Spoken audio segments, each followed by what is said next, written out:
À tous et à toutes. Donc j'ai écouté attentivement les deux conférences de ce matin parce qu'hier on n'était pas là. Mais c'est vrai que c'est important de parler aujourd'hui de tout ce qui est domaine extraterrestre. On n'a même plus à se poser la question, est-ce que les extraterrestres existent? Parce que c'est une évidence. Il faut vraiment passer à autre chose. Et en écoutant, en t'écoutant, justement, je me disais, bon, il y a en fait plusieurs sortes d'extraterrestres. Alors comment est-ce que je peux en parler? Je ne suis pas une scientifique, je n'ai pas été abductée. Je suis peut-être une contactée, si on veut, dans un certain sens. Donc vous n'êtes pas obligé de me croire. Ceci dit, ça fait, quand j'étais étudiante, j'ai commencé à faire ce qu'on appelle une sortie hors du corps et ensuite des voyages hors du corps. Mais ce qui s'est passé, donc je ne vais pas vous raconter cette histoire de voyage hors du corps parce que je suppose que beaucoup en ont entendu parler parce que j'en ai beaucoup parlé. Mais à l'époque, c'est vrai qu'on n'en parlait pas. Et donc après, par la suite, ce qui s'est passé, c'est qu'en fait, au bout de quelques années d'expérimentation de cette sortie hors du corps, de voir que je pouvais voyager à la vitesse de la pensée, je pensais à un lieu, je pouvais y être, même si c'était à l'autre bout de la Terre, que l'espace et le temps étaient complètement différents de ce qu'on rencontre sur Terre. Au bout d'un temps d'expérimentation, et j'étais pas seule, j'étais donc avec mon ex-mari aussi, donc on était deux, ce qui est important parce qu'on peut comparer ce qu'on vivait. Ce qui s'est passé donc, c'est qu'on a rencontré l'être qui a provoqué les premières expérimentations de ces sorties hors du corps. Cet être-là, donc, ça n'est pas un être de la Terre, donc certains en ont peut-être entendu parler, c'est celui qu'on appelle l'être bleu, parce qu'il n'a pas du tout envie qu'on concentre l'attention sur lui, mais plutôt sur ce qu'on décrit. Et cet être-là, quand il s'est présenté à nous, il nous a dit « Est-ce que vous êtes d'accord pour remplir le contrat avec lequel que vous aviez pris avec nous avant de redescendre sur Terre ?» Et on était étudiants à l'époque, on a dit ok, sans trop savoir pourquoi, mais on avait la possibilité de dire non, on avait la possibilité de dire oui. On a dit oui parce que pour nous c'était une évidence et puis on ne savait pas surtout. Parce que peut-être que si on avait su, on n'aurait peut-être pas dit oui tout de suite. Parce que ça nous a causé quand même pas mal de problèmes au départ, parce qu'on était les seuls en France, en tout cas, à parler de ça. Et que il y avait beaucoup de polémiques, de contradicteurs sur le sujet. Mais cet être-là, donc, quand il s'est présenté à nous, il nous a dit « Vous me connaissez et je suis un représentant d'un collège qui ne fait pas partie qui est, on pourrait dire, intergalactique, mais qui ne fait pas partie de notre système solaire, donc d'un autre système solaire. » Et dont le travail, c'est effectivement faire évoluer les habitants de la Terre au niveau conscience, spiritualité. Et c'est à ce moment-là qu'il nous a dit, est-ce que vous êtes d'accord pour décrire tout ce que vous allez vivre, comme des journalistes? C'est absolument pas pour prouver quoi que ce soit ou pour pour attirer les personnes, mais juste pour réveiller, parce que, en fait, on a tous connu ces domaines, on a tous connu l'après-vie, on a tous connu l'avant-vie, on a tous connu les incarnations, mais souvent on ne s'en souvient plus. C'est juste donc comme un déclic, comme un réveil. Et c'est ce qui a été proposé, donc ce qui nous a été proposé, ce qu'on a fait, ce qu'on continue à faire, toujours avec cet être-là. Et c'est lui qui propose les sujets, donc des livres. Quand j'ai une expérience à faire à partir de ce moment-là, c'est lui qui va me proposer si je suis d'accord, pour rencontrer telle ou telle personne ou pour faire tel ou tel sujet. Donc dans le dernier livre, il y a aussi une rencontre. Il y a plusieurs livres, j'ai amené juste ceux-là, qui traitent de rencontres justement avec des êtres d'autres planètes, avec des êtres de l'espace, parce que pour moi c'est une évidence. J'en ai rencontré physiquement, j'en ai rencontré sur les plans subtils. Et je veux dire, ça a toujours été comme ça, et je ne me suis jamais posé la question de savoir si on était les seuls à être vivants sur notre planète. Je sais que toutes les planètes sont habitées, parce que je l'ai vu, et en même temps qu'elles ne sont pas habitées de la même façon. Et c'est là où je voulais te répondre. En fait, c'est qu'il n'y a pas que des êtres positifs. Ce n'est pas parce qu'on a une technologie avancée qu'on est positif, ou qu'on a une grande élévation de conscience. Par exemple, Il suffit de regarder notre terre. Quand on a conquis des terres, quand on a fait des esclaves, quand on a soumis des gens à l'esclavage, on était certainement technologiquement beaucoup plus scientifique qu'eux. Mais c'est pas pour ça que spirituellement on était mieux qu'eux. Donc quand on parle des peuples premiers, par exemple, je veux dire, bon, ils ont été conquis, mis en esclavage, maltraités, traités comme on traite les animaux maintenant, ce que tu montrais. Et effectivement, donc ce qui veut dire aussi que les êtres de l'espace, il y a de tout. Et il y a des êtres pour lesquels nous ne sommes que... enfin, pour lesquels la population de la Terre, en tout cas, est très primitive. Ils se disent... alors, effectivement, ils voient comment on traite les animaux, comment on traite donc pour eux les autres règnes, comment on se traite entre nous. Quand vous allez acheter n'importe quoi très peu cher, ça veut dire que derrière, il y a des esclaves qui travaillent. On s'entend bien là-dessus. Bon, il y a des gens qui travaillent pour rien derrière. Donc, on est encore en état de rendre les gens en esclavage, de rendre les animaux en esclavage, d'en prendre de manger les enfants des autres règnes. Donc, pour eux, on n'a pas beaucoup de valeur. Mais après, il y a aussi des êtres qui ont toujours pris la Terre sous leur protectorat. Et là, je parle de la planète Vénus parce que c'est celle que je connais le mieux. J'ai écrit un livre qui s'appelle Alliance, qui est entièrement vécu sur cette planète. Et ces êtres-là sont passés par les mêmes phases que nous, mais avec beaucoup plus d'avance, évidemment. Et ils ont décidé d'aider la Terre dans son avance.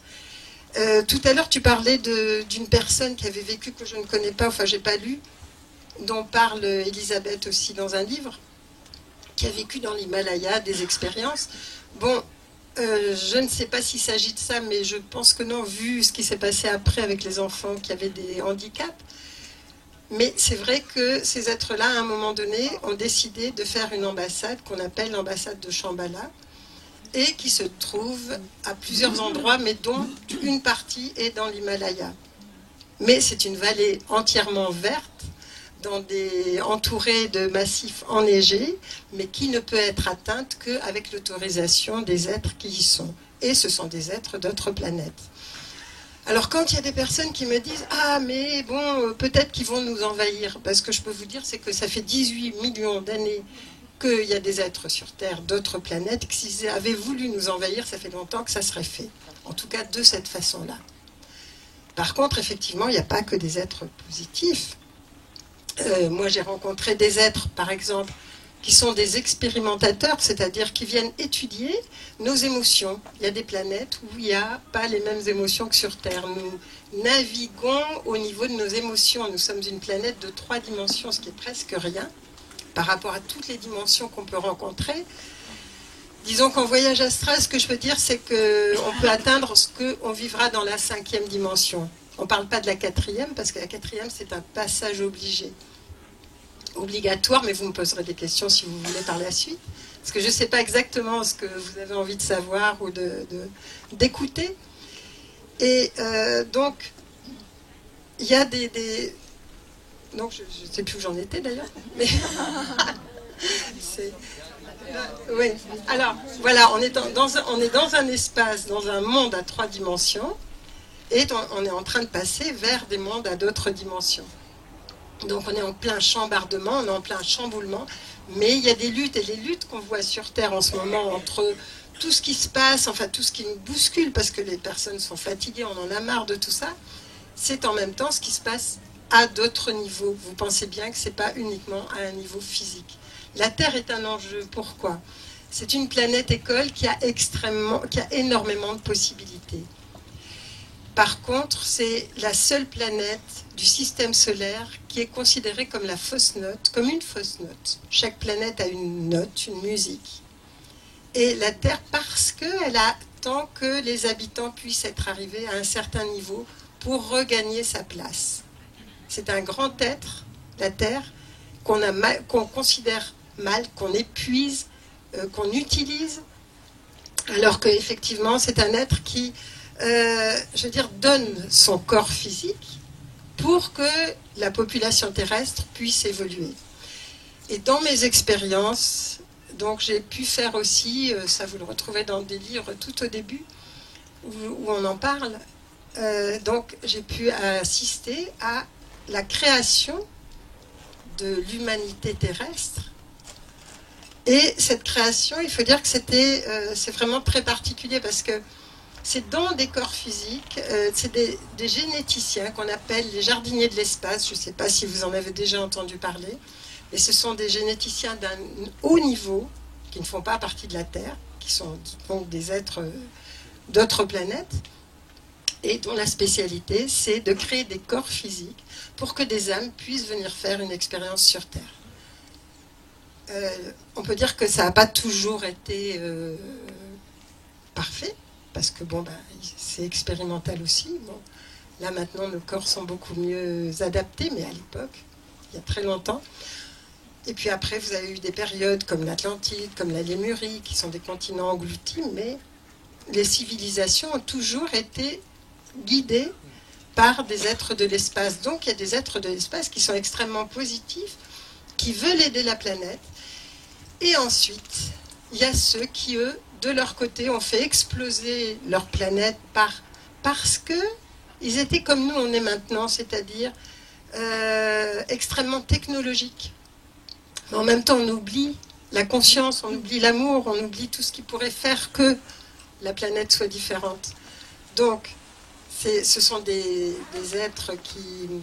Enfin, sont des êtres qui, à un moment donné, ont fait que leur terre s'est complètement desséchée et que, ensuite, je veux dire, il n'y avait plus de vitalité, disons, sur cette planète. Et c'est pour ça que, par la suite, ils ont convoité la planète Terre, comme on le ferait pour un territoire en disant « Ah, ben l'Amérique, c'est bien » ou « l'Amazonie, tiens, on pourrait trouver de l'espace ». Je dis, il faut la même chose que ce qu'on est capable de faire avec plus de technologie. Ça n'empêche pas, mais pas forcément plus de conscience. Donc, vous voyez, il y a plusieurs types d'êtres de l'espace. Il y a juste des gens qui sont curieux de voir comment on fonctionne. Il y a ceux qui ont envie qu'on évolue, qu'on change, qu'on puisse passer dans une autre dimension, dans d'autres dimensions. Et puis, il y a ceux qui convoitent la planète Terre. Et en ce moment, c'est ce combat-là qui fait qu'on est un enjeu et que c'est à nous de pouvoir, à un moment donné, de nous servir de tout notre potentiel pour accéder à autre chose, quoi, pour vraiment faire basculer les choses dans le bon sens. Ce que je peux vous dire, c'est qu'actuellement, alors oui, je vous parlais donc de ces êtres qui convoitent la planète, ce sont eux qui vont abducter, ce sont eux qui vont expérimenter, qui vont prendre des morceaux. Vous avez entendu parler des vaches, on retrouve des morceaux, etc., il y a quelques années. Maintenant, vous avez les chevaux. Les chevaux, il y a des morceaux, c'est bizarre. Même la police dit, c'est pas d'origine humaine. Bon, eux, ils veulent peut-être dire animal ou autre. Enfin, c'est découpé très précisément des morceaux. Et puis, on ne sait pas d'où ça vient, on ne sait pas ce qui s'est fait. Ils laissent l'animal baigner dans le sang ou mourir. Enfin, peu importe, parce que ce n'est pas leur problème. Mais ils ont besoin de certains éléments pour pouvoir continuer à vivre et puis pour expérimenter. Et ils font aussi des enfants hybrides, de façon à ce que ces entités puissent par la suite repeupler leur planète et réapporter d'autres éléments qui permettent à leur planète de refleurir. Ils sont quand même bien ancrés sur Terre parce que effectivement les gouvernements, qui ne sont pas forcément des gouvernements qui veulent aider les humains de la Terre, leur ont donné la possibilité d'être dans les souterrains de la Terre, moyennant des technologies. Et je me souviens très bien d'un jour où j'étais dans un congrès extraterrestre en Espagne, et j'étais avec 2 militaires, dont un travaillait à la base 51. Et ce militaire me dit, moi j'ai plus rien à perdre, maintenant je vais être à la retraite.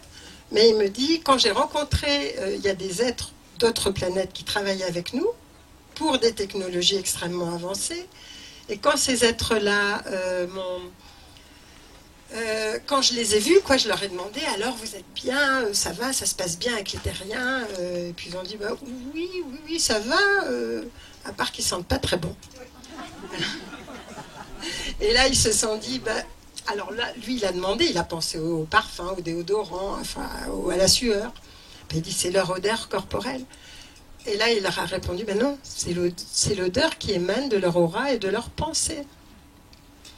Et là, et moi, ça m'a rappelé une chose, c'est qu'effectivement, avec le peuple de la nature, les elfes, les gnomes, enfin tout ce que vous voulez dans la nature, ils ne se montrent en général qu'aux enfants parce que justement, chez les adultes, il y a trop de pensées mentales qui ne sont pas forcément très belles et qui vont donner une odeur particulière que eux voient et sentent. Donc vous voyez, c'est ça quand on est dans d'autres mondes, dans d'autres dimensions. C'est de cette façon-là. Donc, je vous disais que contre des technologies, ils ont eu droit à habiter beaucoup d'endroits de la Terre, donc ils sont là. Et ce que je peux dire aussi, c'est qu'actuellement, ils sont dans des postes, ils ont pris des postes clés aussi. Donc ils ne travaillent pas forcément officiellement, en général pas officiellement du tout d'ailleurs. Ils sont à des postes clés des gouvernements de la planète Terre. Mais il faut savoir que d'un autre côté, les êtres qui ont envie d'aider la Terre sont aussi à des postes intéressants de toute la planète Terre. La différence entre les deux groupes, c'est que les êtres qui aident la planète Terre n'imposeront jamais leur volonté. Parce qu'ils veulent que ce soit le libre arbitre des terriens qui puisse intervenir. Donc ça dépend des habitants de la Terre. Ce qui va se passer par la suite ne dépend que des habitants de la Terre. Ils peuvent faire un pas, ils peuvent nous aider considérablement, et ils le font déjà, mais il faut qu'il y ait notre accord. De l'autre côté, ils se fichent pas mal de notre accord. Donc, ils peuvent mettre des implants, ils peuvent avoir des technologies avancées, s'en servir, et ne pas attendre qu'on soit d'accord ou pas d'accord. Mais c'est cet enjeu-là qui est en même temps, quand on va sur d'autres plans, c'est cet enjeu-là qui existe actuellement sur Terre. Ça s'est passé au moment du nazisme. C'est-à-dire que déjà, c'était eux qui ont introduit, disons, cette soi-disant race unique, parce que ce qu'ils veulent, c'est... En fait, leur objectif, c'est d'avoir un troupeau qui est d'esclaves, bien huilés, qu'on puisse mettre dans une catégorie, qui gardent leur mental, qui gardent leur intelligence, mais qui n'ait plus le choix, qui n'ait pas de contact avec leur âme, en fait. Donc, ces êtres-là vont faire en sorte, effectivement, qu'il y ait des personnes qui soient, par exemple, très bons dans un domaine, après très bons dans un autre. Enfin, un peu comme dans je ne sais plus si c'est le meilleur des mondes qui parle de ça, mais enfin... En tout cas, il y a pas mal de livres de science-fiction qui en ont parlé, je crois, d'après ce que j'ai entendu. Et des personnes par catégorie qui soient très bons dans leur domaine. Ça s'arrête là. Eux, ce qu'ils veulent, c'est ça. Mais ils ne veulent pas des gens libres. Ils ne veulent pas des personnes qui puissent réfléchir. Ils ne veulent pas des personnes qui puissent utiliser toute la puissance qui est dans l'humain. Et nous avons une puissance énorme que nous avons oubliée. Nous mettons notre confiance dans les mains de tout le monde, en fait, sauf de nous, sauf de nous-mêmes. Et ce qui est important, c'est vraiment de revenir à nous et d'arriver à retrouver notre puissance et de la mettre, je veux dire, à disposition, en fait, justement, de ce qui se passe. Savoir ce qu'on veut, savoir ce qu'on ne veut pas, et ne pas avoir peur. Parce qu'en ce moment, c'est vraiment ce qui est en train de se passer, c'est on utilise la peur, on utilise pour faire croire aux personnes qu'elles n'ont pas de puissance, qu'elles n'ont pas de pouvoir, qu'elles sont obligées d'obéir. Et c'est ça qui est grave. Et donc,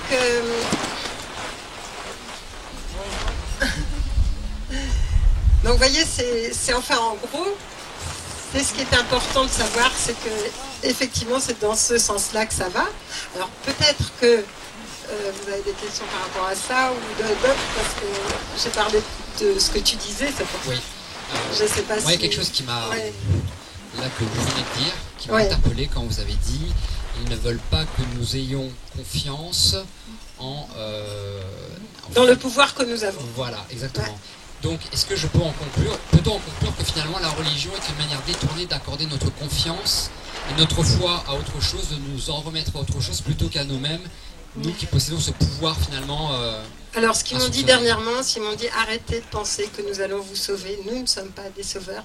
N'attendez pas de nous des sauveurs. C'est pareil pour la religion, c'est pareil pour la politique, c'est pareil pour tous ceux qui nous gouvernent, quoi. Je veux dire qu'on arrête de mettre notre confiance en pensant que ce sont des gens qui vont nous sauver. C'est nous qui allons nous sauver. Ce ne sont pas les autres qui vont nous sauver. Par contre, ils vont effectivement nous aider au maximum. Mais ils ne veulent pas être considérés ni comme des dieux, parce que ça s'est passé à l'époque égyptienne. Il y a tous les êtres de l'espace qui sont venus pour donner des enseignements ont été déifiés. Ensuite, dans tous les peuples, en fait, on a déifié parce que c'était des êtres qui en savaient plus ou qui montraient des choses qu'on ne connaissait pas. Donc, effectivement, on les a déifiés, et puis on est même allé jusqu'à des sacrifices, parce que bon, soi-disant, il y a certains qui demandaient des sacrifices ou des choses de ce type-là. Oui. Et vous dites aussi qu'il y a donc plusieurs races qui sont actuellement sur Terre. Toutes les races, oui, il y en a beaucoup sur Terre. Oui. Par contre, il y en a donc des négatives qui, il y a les deux. Vraisemblablement, eux, font partie un petit peu de l'élite ou font certaines choses. Alors, ils ne font pas partie de l'élite. Enfin, ce qu'ils font, c'est que surtout, ils mettent à des postes clés comme président, etc., des personnes qui sont déjà hybrides. Déjà hybridées, pour la plupart, parce que les autres ne resteront pas en place de toute façon. Et si un s'en va, un autre le remplace. Donc tant que nous, on n'a pas fait une élévation de conscience, on pourra changer de président, de ministre, de tout ce que vous voulez. Il y en a d'autres pour les remplacer. Il n'y aura aucun problème pour eux.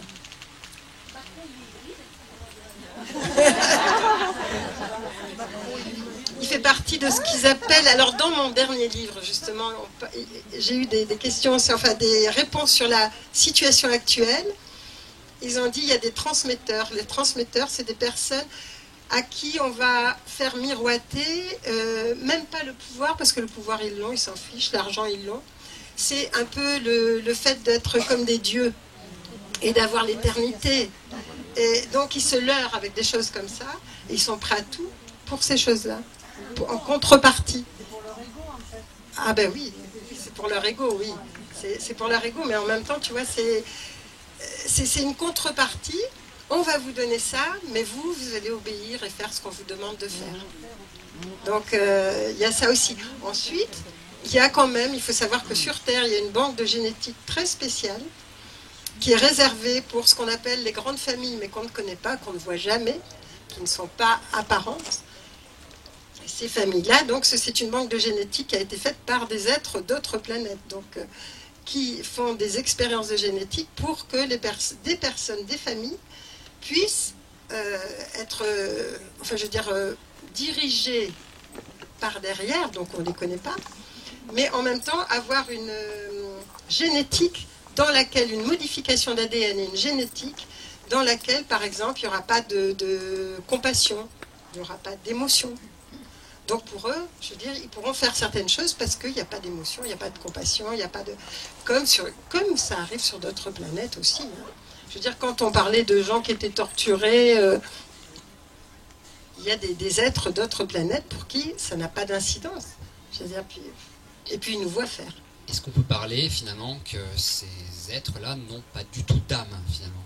Ah non, des robots organiques. Il n'y a personne qui n'ait pas d'âme. Pour moi, tout le monde a une âme. Mais après, il y a des âmes plus ou moins endormies ou des âmes qui n'ont pas encore choisi leur histoire. Voilà. Ça. Je veux dire, quand on me dit qu'il y a effectivement des êtres sans âme, j'ai jamais vu ça. J'ai vu beaucoup de choses, mais j'ai pas vu d'êtres sans âme. Après qu'ils aient une âme éteinte, endormie, ou qu'ils ne soient pas complètement développés, oui. Ça, oui. Mais... Oui, apparemment, tout est doté de conscience. Mais oui, tout est doté de conscience, tout est doté d'âme. Et en nous, il y a quand même une partie qui n'est pas toujours très claire non plus. Et je pense qu'à chaque fois qu'on pense de ce côté-là de notre être, on donne la main.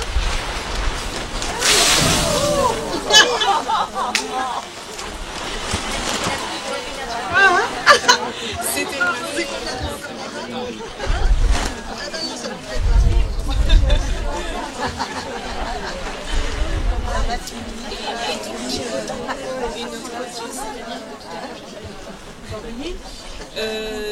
il y a une partie qui, elle, est négative dans le sens où ils cherchent à exploiter. Même pas négative, ils travaillent pour eux. Ils travaillent pour Voilà, eux. ils travaillent pour eux. Pour le pouvoir. Mais par contre, il y a une autre espèce qui, elle, serait plus dans le camp humain, c'est-à-dire... Ben, complètement, qui veulent, qui ont pris sous protectorat la Terre. D'accord, et est-ce qu'ils les contrent? Est-ce qu'il y a une espèce de... Ils les contrent pas. Ce qui va les contrer, c'est comme si le fait de monter notre lumière va faire que le reste va descendre. Donc il n'y a même pas de lutte à avoir. À chaque fois qu'on lutte, on met un bouclier, on attire l'épée. Donc c'est pas ça l'objectif. C'est vraiment de faire monter la lumière montant. Si vous mettez une bougie dans une pièce obscure, c'est connu ça, vous allez éclairer. Mais l'ombre, elle va pas rentrer dans la pièce illuminée. Donc vous voyez, c'est la même chose. C'est que tu vas prendre une bougie et puis on va faire monter notre lumière. Si on est suffisamment nombreux pour ça, et on est suffisamment nombreux pour ça, donc je pense qu'effectivement, quelque part, c'est déjà fait. Parce que bon, l'histoire du temps, elle est vraiment telle qu'elle est sur notre plan physique, sur la planète Terre, mais dès qu'on est hors de son corps, le temps est différent. Tu vois ? Mais n'ont-ils pas des problèmes physiologiques pour pouvoir vivre parmi nous? Ils vivent sur un autre plan. Par exemple, quand je parle de Shambhala, pour entrer dans Shambhala, il faut une autorisation, mais on ne rentre pas uniquement avec le physique qu'on a. Il faut que ce soit légèrement modifié. J'ai par exemple, avec mon physique, fait des voyages sur des vaisseaux. Alors j'étais en Grèce et à un moment donné, je sens un appel, je vais à un endroit, il y avait effectivement un vaisseau qui était là, mais ils peuvent être sur un plan légèrement éthérisé, c'est-à-dire physique mais légèrement modifié. Et moi, mon corps se modifie légèrement, même s'il reste physique, tu vois. Donc je peux rentrer à ce moment-là.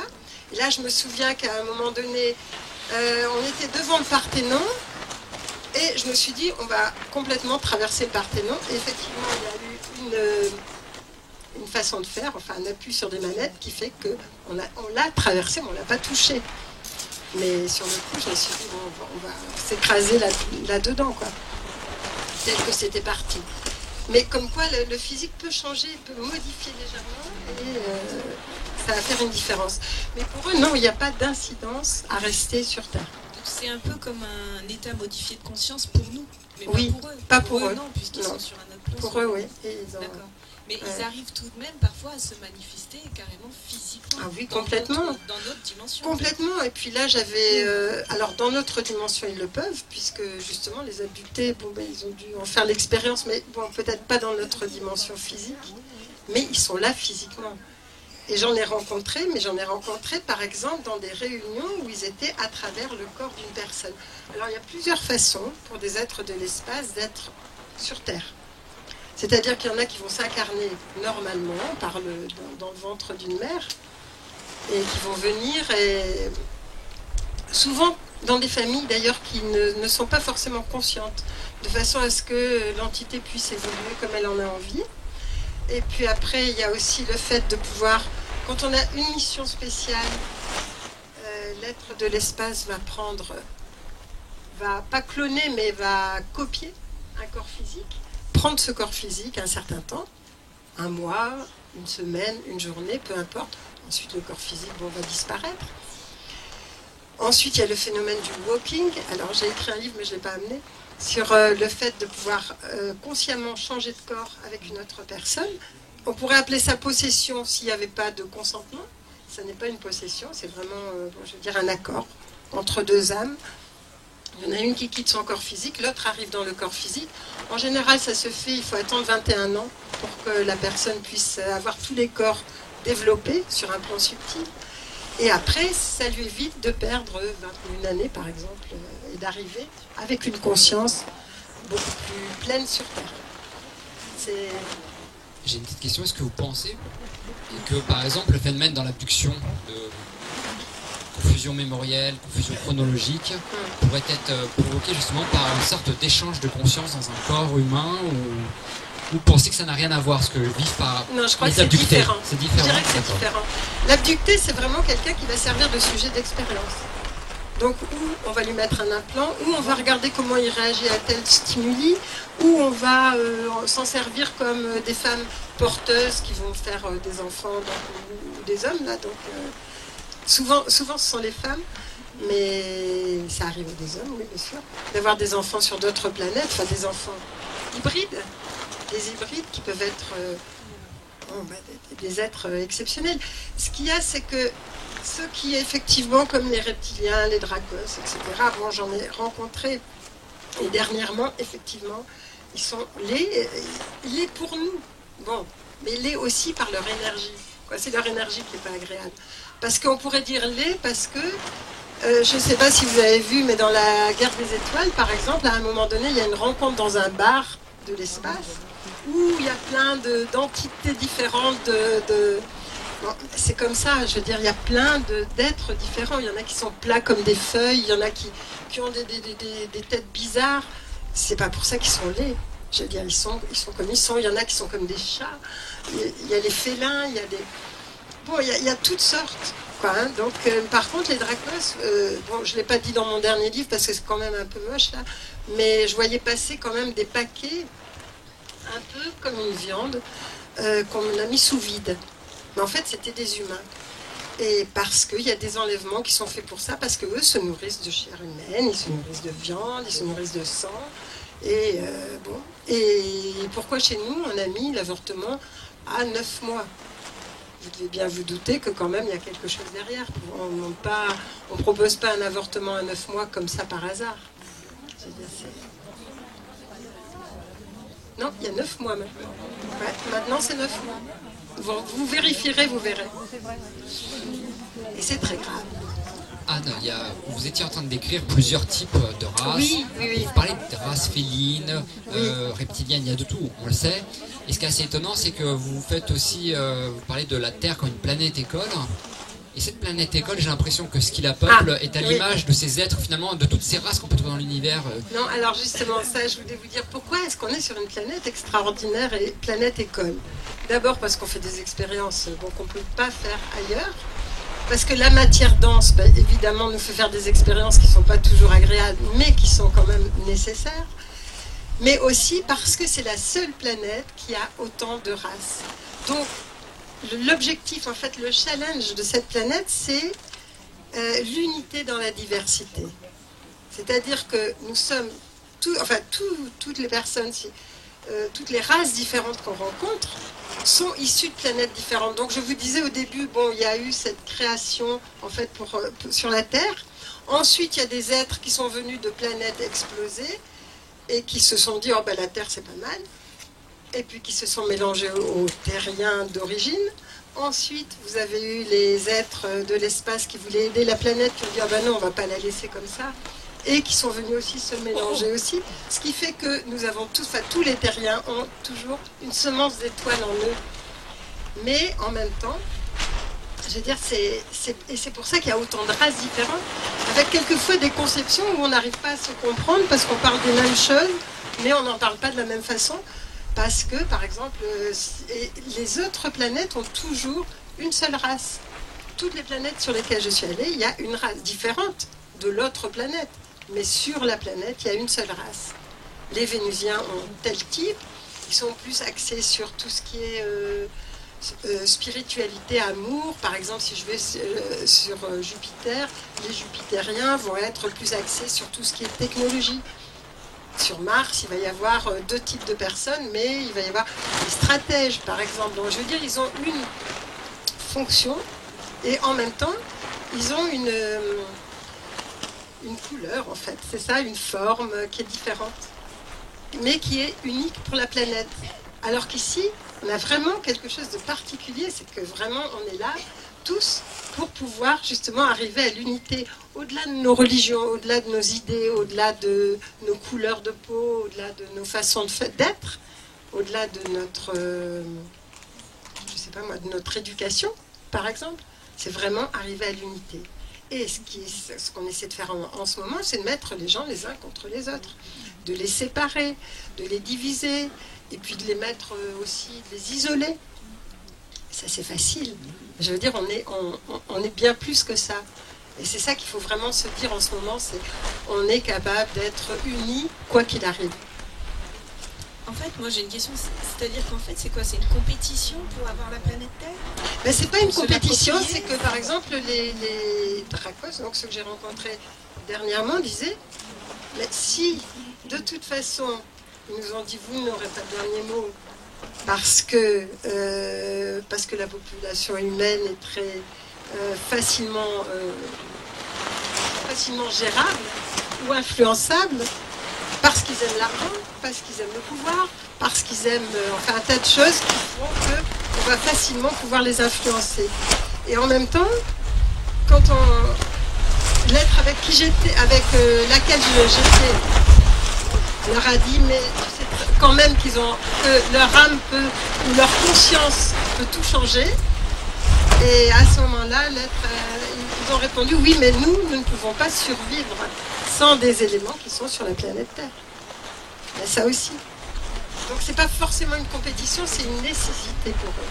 Mais ils pourraient trouver la nécessité autrement et en faisant autrement. Mais pour l'instant, ils le font de cette façon-là. Ils pourraient s'intéresser à la planète. Pourquoi l'espèce humaine? Non, parce que la Terre est vraiment particulière. Elle a Parce vraiment que, à cause de la diversité. Ah oui, il y a beaucoup de possibilités, ne serait-ce que, même sans parler de la population, par son terrain elle-même. Je veux dire, il y a des mers, il y a des terres, il y a des choses, enfin, des éléments qui n'existent pas ailleurs. Même s'il y a de très belles planètes, on est sur une planète qui est magnifique. Et ce qu'ils nous demandent, c'est vraiment de la visualiser magnifique comme on voudrait qu'elle soit, et que les gens soient en paix, et que tout le monde soit que les animaux soient avec nous, que les plantes aussi, on essaie d'éradiquer les plantes. Je viens d'apprendre qu'on a décidé d'éliminer les lavandes et l'huile essentielle de lavande de la planète. C'est de la folie. On s'en est toujours servi, puis tout d'un coup, c'est devenu toxique. Alors que c'est apaisant, alors qu'on peut faire plein de choses avec.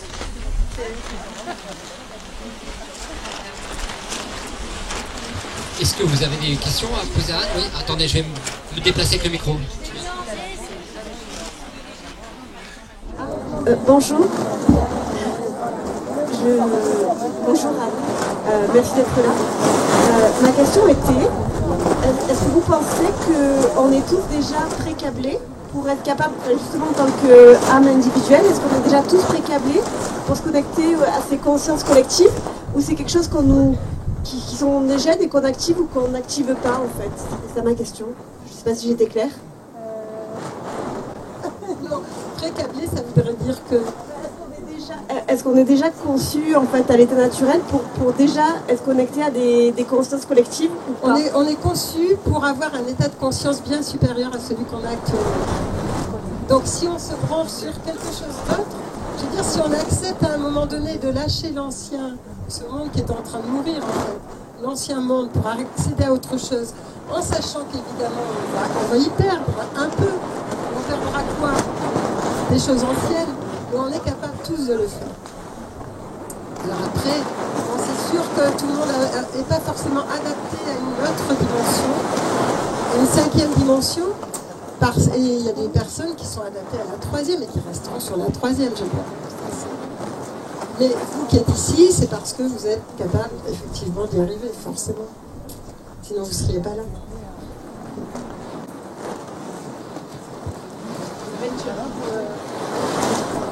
Je me demandais comment...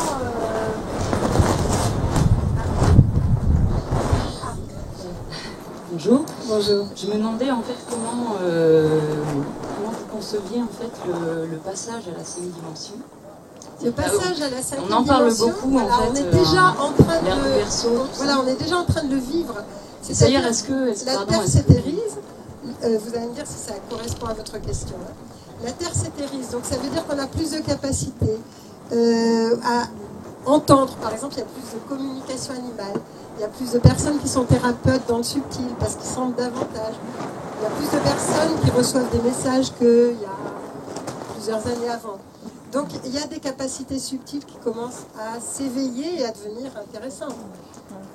Ensuite, corporel, parce que finalement, on est, voilà. Et alors après, passer à la 5e dimension, en fait, c'est plus ça, c'est sur le plan vibratoire qui fait que ça va changer aussi au niveau corporel. Et qu'on a un changement, une modification de l'ADN qui se fait et qui va nous permettre de nous adapter à ce qui vient. Donc ça aussi. Par contre, la 4e dont on ne parle jamais, c'est vraiment l'Athanor, c'est le 4e chakra, c'est pareil, c'est le cœur. C'est-à-dire que pour passer dans la 5e, il faut d'abord qu'on traverse la 4e, mais on ne fait que la traverser. Par contre, c'est le moment le plus important, parce que c'est celui où on transforme toutes nos agressivités, nos rancœurs, nos doutes, nos peurs en amour. Et quand on arrive à faire ça, à ce moment-là, on va avoir accès à cette dimension-là. Avant, non. Et c'est pareil quand on a des contacts. Je veux dire, si vous voulez un contact, vous pourrez l'avoir, mais comme je ne sais plus qui disait ça, je ne sais pas si c'est toi qui disais ça, mais effectivement, par exemple, les êtres m'ont dit, mais si un contact va bouleverser les personnes, nos énergies sont trop fortes. Par exemple, quand j'ai un contact avec les galactiques ou avec les solaires, ils disent nos énergies vont détruire les vôtres, et ce n'est pas l'objectif, parce qu'elles sont trop puissantes, et qu'on ne peut pas les rendre moindres, quoi. Donc il faut qu'on élève notre niveau pour qu'eux puissent apparaître aussi. Alors, ce qui va se passer peut-être prochainement, je ne sais pas, c'est qu'effectivement on va nous faire croire à des guerres intergalactiques, on va nous faire croire qu'on est agressé, qu'on a... pour faire peur justement par rapport à tout ce qui est sujet extraterrestre. Et c'est le moment de se dire, bah non, on arrête de nous raconter des conneries quand même, parce que ça va, là, ça suffit. Je veux dire, il n'y a pas, s'ils avaient voulu nous envahir de cette façon-là, ils l'auraient fait depuis longtemps. Ils ont les moyens pour le faire. Et c'est pas de cette façon-là qu'ils vont le faire. Ils vont le faire bien plus en s'immisçant dans les esprits, en nous faisant aimer certaines choses, que par une guerre imaginaire qu'on peut nous faire croire. Justement, par rapport à ça, les vaccins, vous êtes d'accord pour en parler un peu? Et est-ce que ça rentre dans une volonté? Vous êtes d'accord de vous exprimer là-dessus ou pas? Ouais. Bah, moi, je veux bien m'exprimer là-dessus. Hein. S'il y a la moitié de la salle qui part, tant pis. Hein. Bon, ça n'est pas un vaccin, c'est une technologie. C'est une technologie qui n'est pas... Donc, si c'était un vaccin, bon, je veux dire, peu importe, mais ça n'en est pas un. Et c'est ça qui est dramatique dans ce sens, c'est que, bon, ça peut faire en sorte que la personne puisse être séparée. Alors, quand on dit séparée de son âme, j'ai beaucoup de questions sur qu'est-ce que ça veut dire que d'être séparé de son âme. C'est qu'on n'a plus contact avec nos capacités de choix. C'est qu'à un moment donné, on est prisonnier de quelque chose d'autre. Et quand la 5G sera activée, forcément, ça va créer des interférences qui risquent d'être extrêmement difficiles. Mais ceci dit, on peut se sortir de n'importe quelle situation. Hein. Donc, pour amoindrir en tout cas certains effets de ce fameux vaccin qui n'en est pas, il y a quand même des produits, il y a quand même des éléments qui sont proposés. Mais pour l'instant, c'est une expérience. C'est ça, Antoine qui est médecin, bon, je veux dire, il peut le dire. C'est une expérience. Tout à l'heure, il a été évoqué que dans le cas d'hybridation, de prélèvement d'ovules ou de spermatozoïdes, c'était peut-être pour donc faire des hybrides, pour peut-être peupler les planètes ailleurs dans le système solaire. Mais des gens comme David Jacob ou d'autres qui évoquent des livres comme Ils sont parmi nous laissent penser qu'il y a une population de plus en plus importante d'hybrides ou d'hybrides sur Terre qui laisserait penser qu'il pourrait y avoir comme une 5e colonne qui s'immisce de plus en plus ouvertement, de plus en plus largement dans le peuple humain pour peut-être faire basculer cette humanité. Qu'est-ce que tu penses de tout ça? Oui, alors tout à fait. Des hybrides, il y en a qui sont répandus un peu partout. Mais il y en a surtout dans des postes où ils peuvent influencer. Ils n'influencent pas toujours dans le positif, quoi. C'est pour ça. En général, c'est pour influencer, pour que les gouvernements... D'ailleurs, vous n'avez qu'à regarder, les gens qui sont à des postes et qui n'obéiraient pas aux règles générales disparaissent, ou ils meurent, ou ils ont un cancer. Je ne sais plus, Chavez, par exemple, disait « Vous ne trouvez pas ça bizarre qu'on soit 3 présidents d'Amérique du... Enfin, des pays du Sud à avoir un cancer en même temps ?» Évidemment. Alors, ce que je voulais vous dire, c'est qu'on est dans une technologie beaucoup plus avancée que ce qu'on laisse croire au peuple de la Terre. Parce que moi, j'ai survolé, par exemple, survolé, c'est imagé, mais je veux dire, je suis allée astralement jusqu'à une certaine limite, parce que je ne peux pas pénétrer certains endroits, mais jusqu'à des laboratoires en Alaska. Ces laboratoires ne sont pas des laboratoires à drapeau, ça veut dire qu'ils appartiennent à aucun pays. Il y a des scientifiques dedans qui font des expérimentations où ils greffent déjà des âmes sur des animaux, où il y a des mélanges, où il y a des histoires incroyables. Donc je veux dire, ils savent déjà. Et un des autres militaires avec lequel j'étais dans une conférence sur l'ufologie à Madrid me disait, mais moi je construis des bases depuis des années sur Mars. Il dit, c'est pas si loin que ça. Et ce qu'on vous raconte sur le temps qu'il faut pour atteindre telle planète, c'est faux, physiquement. Hein. Là je parle. Parce que astralement évidemment, mais physiquement c'est pareil. Donc vous voyez, on est beaucoup plus avancé qu'on ne veut le faire croire. Et cette base en Alaska, bon, effectivement, j'ai pas pu aller plus loin parce qu'elle est extrêmement gardée par des entités qui gardent et qui, à ce moment-là, auraient pu effectivement m'empêcher de rentrer de toute façon.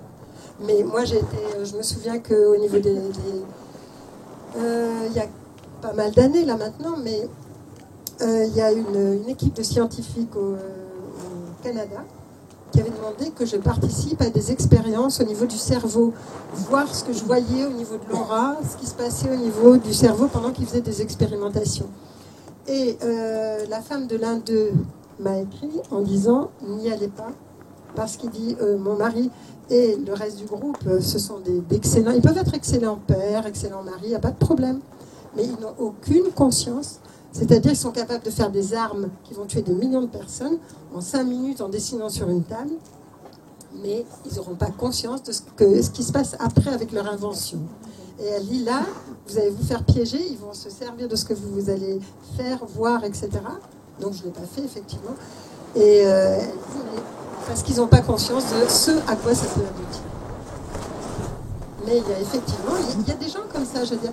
C'est comme quand vous regardez un film qui s'appelle Le Seigneur de la Guerre, par exemple. Je ne sais pas si vous l'avez vu. C'est un excellent film qui date un peu avec Nicolas Cage, là. Et il est marchand d'armes. Moi, j'en ai vu comme ça. Marchand d'armes, je veux dire, il inonde un pays ou un autre, il s'en fiche, je veux dire, de qui fait la guerre contre qui.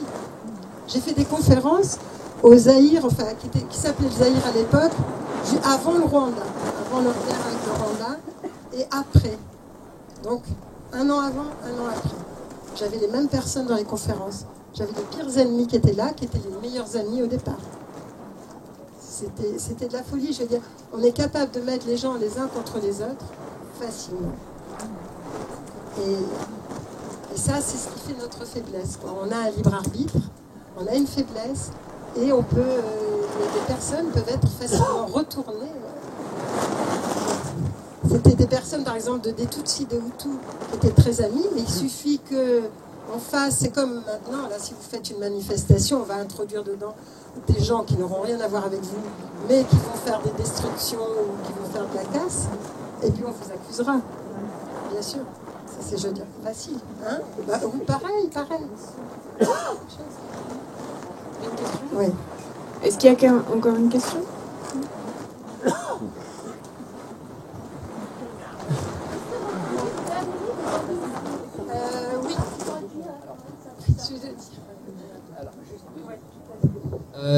Anne dédicacera son dernier ouvrage sur le stand. Tout le vaste sujet dont elle... D'accord.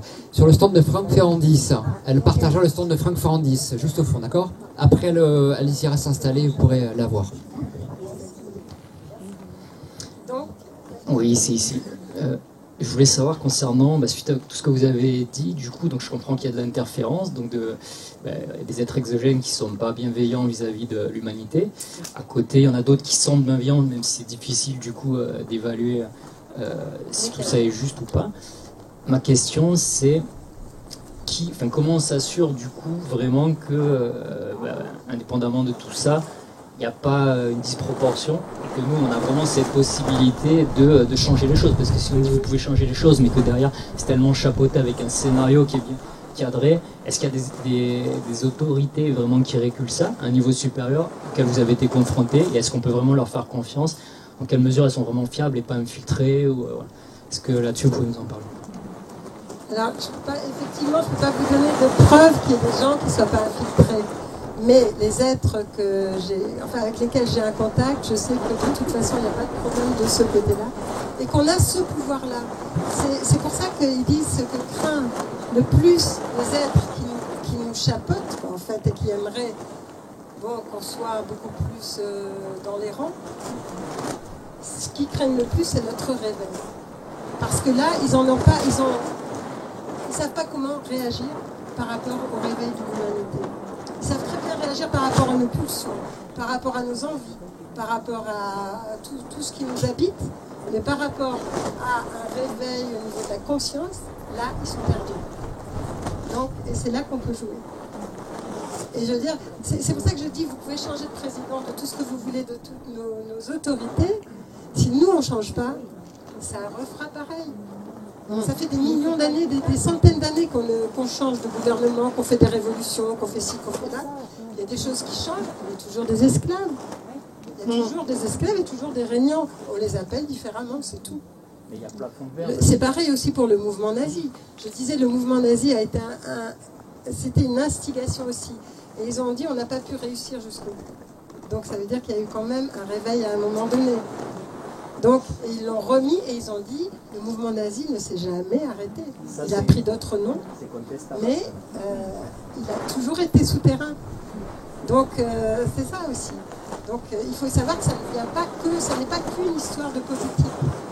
Il y a une histoire de politique forcément, mais il n'y a pas que ça. Sinon ça serait plus simple.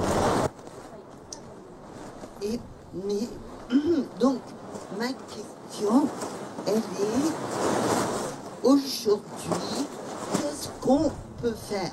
Moi, mettons, j'ai décidé de ne pas me faire vacciner. Mais du coup, qu'est-ce que je vois les prémices d'une guerre non vaccinée, vaccinée. Donc, et comment, bon, vous l'avez dit, accéder à plus de conscience, il faut ouvrir notre cœur. Hein. Bon. Oui, c'est là où il ne faut pas tomber dans le piège d'un côté vacciné, d'un côté non vacciné. Accepter que chacun fasse son choix et suive sa vie. Parce qu'il y a des personnes qui ont cette expérience-là à faire, d'autres qui ont une autre expérience à faire. Mais en même temps, je me dis, ils peuvent pondre n'importe quelle loi, on n'est pas obligé de les suivre. Je veux dire, vous n'êtes pas obligé de suivre la loi qui est donnée. Alors après, vous allez dire, je vais perdre mon boulot. Ok, il vaut mieux perdre son boulot que perdre la vie. Alors, c'est facile à dire. Moi, je me souviens que le jour où j'ai tout perdu, et ça m'est arrivé, c'est le jour où j'ai pu écrire le livre sur le gouvernement mondial. Pourquoi? Et là, j'avais des dossiers, ce qui veut dire que cette histoire qui est maintenant, elle est préparée depuis de longues dates, parce que ça fait des années quand j'ai écrit ça. Et là, j'avais tout perdu, et là, on a une force, parce qu'on n'a plus rien à perdre. Donc, à ce moment-là, on se dit, ok, je peux le faire, qu'est-ce que je risque? Perdre la vie, de toute façon, on la perd un jour. Bon, je veux dire, on est tous là, on sait bien qu'on va mourir un jour, donc que ce soit maintenant, plus tard, ça ne va pas changer grand-chose. Mais la façon dont ça se fait, c'est là où on peut jouer. Qu'on arrête d'avoir peur. On a peur de quoi? De mourir? Ça nous arrive de toute façon. Je veux dire, de quoi on a peur? C'est ça. Et je me souviens que cette fois-là où je me suis dit, là, quand j'avais plus rien à perdre, c'est vrai que là, on a tous les courages. Parce que là, on se dit, ok, on peut faire. J'ai écrit le livre sur les dossiers du gouvernement mondial, pour ceux qui les ont peut-être vus ou lus. Et ces dossiers-là m'ont été donnés par un journaliste qui avait créé un mouvement de journalistes indépendants au Canada. Donc. Je fais une conférence là-bas. Il arrive, il me dit, écoute, prends ces dossiers-là, je ne le connaissais absolument pas. Il m'a dit, ça te servira un jour. J'ai attendu, je ne les ai pas lus. Et un an après, donc, il m'arrivait tellement de choses que je me suis dit, tiens, je vais regarder ce qui est dedans. Ce qui est dedans, c'est ce qui se passe aujourd'hui. C'est complètement fou, c'était déjà préparé. Il avait des dossiers secrets qui lui arrivaient. Et alors, quand j'ai voulu lui dire, écoute, le livre est fini, j'ai voulu le prévenir, il venait d'être assassiné. Parce que, effectivement, et le mouvement de journalistes indépendants avait été démantelé. Donc, vous voyez, c'est comme ça que ça se passe. Mais c'est pas grave, je veux dire, il faut toujours qu'il y ait des gens qui soient assez courageux pour se dire, ok, qu'est-ce qu'on a à perdre dans tout ça? On va perdre du confort, mais on va gagner quoi derrière? On va gagner d'autres choses beaucoup plus importantes. Pourquoi ils ne sont pas soutenus, ces personnes, par les Mais elles sont soutenues, mais ils ne vont pas faire le travail. Puis pour eux, la mort, c'est pas pareil. Et il faut les protéger, c'est donner technologie, ils voient à travers l'espace. Il y a aussi notre libre arbitre, il y a aussi notre histoire à nous. Je veux dire, ils vont pas, c'est ce qu'ils disent, nous ne sommes pas vos sauveurs, on peut vous aider. Après, c'est vous qui faites le reste. Voilà, tu vois. Pardon. C'est pas équitable face aux autres énergies négatives qui, eux, manipulent et... Mais c'est beaucoup plus enseignant. Quand vous avez un enfant, si vous faites tout à sa place, ou si vous le laissez faire des expériences où il se casse la figure, mais après il apprend, mais quand même, c'est quand même beaucoup plus riche, non? Eh oui. Donc c'est ça, hein, je veux dire, c'est... Oui, voilà, est-ce qu'on veut la facilité ou est-ce qu'on veut en même temps grandir, quoi, et apprendre? Mais qu'est-ce qu'on risque? En fait, qu'est-ce qu'on risque dans nos histoires? Le problème, c'est peut-être aussi combien sommes-nous à vouloir grandir? Oui, oui. Parce que là, quand on voit la population humaine de la France, moi, je suis plutôt pessimiste. L'éveil, je le vois pas trop. Si, au niveau mondial, si, moi, je m'en aperçois. Je m'en aperçois, il y a quand même beaucoup plus au niveau mondial de prise de conscience. Je ne dis pas que les gens soient actifs, mais en tout cas, il y a des prises de conscience, ce qui fait que petit à petit, effectivement, ça va venir. Petit à petit, on compte en centaines de milliers d'années, alors. Non, pas du tout. Pas du tout, je pense qu'on le verra. Ouais. À moins qu'on meure tout de suite. Je voudrais vous dire une chose, c'est que tout est à sa place et tout est juste. Seulement, ça ne nous convient pas tout le temps. Autant l'ombre peut mettre de l'énergie, la lumière en mettra autant. Mais ça ne se voit pas. Donc, il ne faut pas désespérer. Merci. Il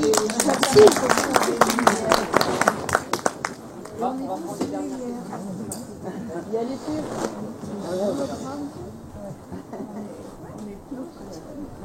Dernière question. C'est intéressant, là. Dernière question.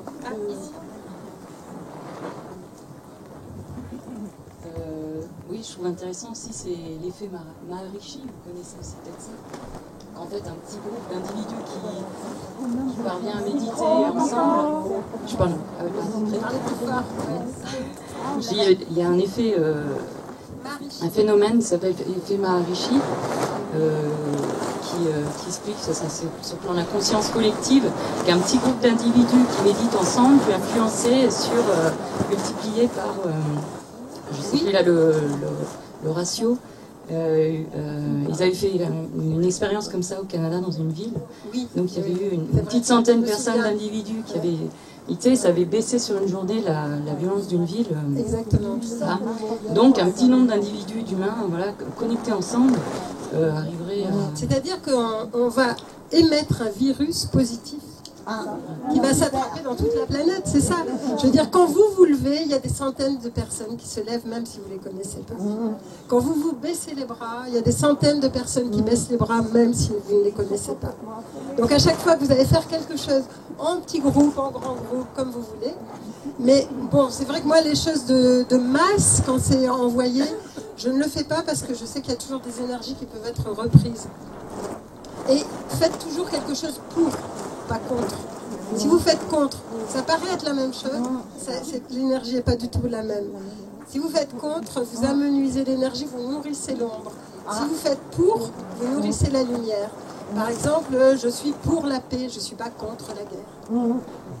C'est dans ce sens. Hein. Et ça, c'est important. Et c'est vrai qu'à chaque fois, il y a des gens que vous ne connaissez pas, parce que nous sommes reliés de toute façon sur toute la planète, avec des tas de personnes, avec des tas d'êtres.